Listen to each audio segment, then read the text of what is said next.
Hi, ఈరోజు బచ్చల కూర పులుసు ఎలా చేయాలో చూపెడుతున్నాను. మా ఇంట్లో మా మిద్దె మీద పండిన బచ్చల కూర కట్ చేస్తున్నాను.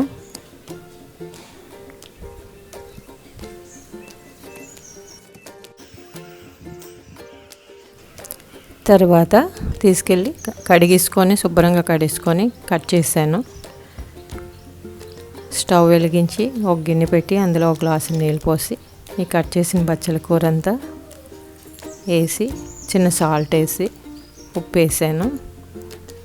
ఉడకనిచ్చాక అందులో వాటర్ అంతా ఇంకిపోతుంది. కొద్దిగా వాటర్ వేసాం కాబట్టి తర్వాత కొద్దిగా చింతపండు తీసుకొని శనగ పులుకులు వేగించి పెట్టుకొని చింతపండు నానబెట్టాను పులుసుకి.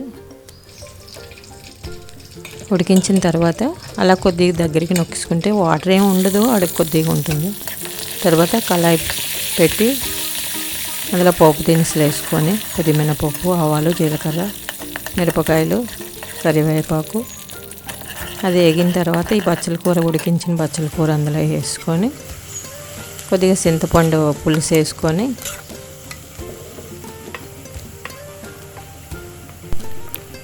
చింతపండు పిసికిసి కొద్దిగా చింతపండు పులుసు వేసుకొని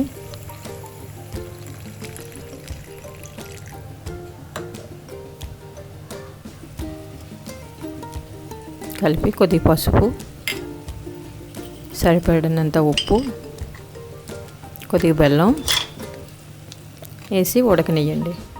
తర్వాత శనగపులుకులు వేగించి పెట్టుకున్నవి కొద్దిగా నీళ్ళు వేసి పేస్ట్ చేసుకోవాలి. మిక్సీ వేసి ఉడికిన తర్వాత అందులో ఈ పేస్ట్ వేసి కొద్దిగా కలిపేసి దగ్గరికి ఉడికించుకోవాలి. అంతే.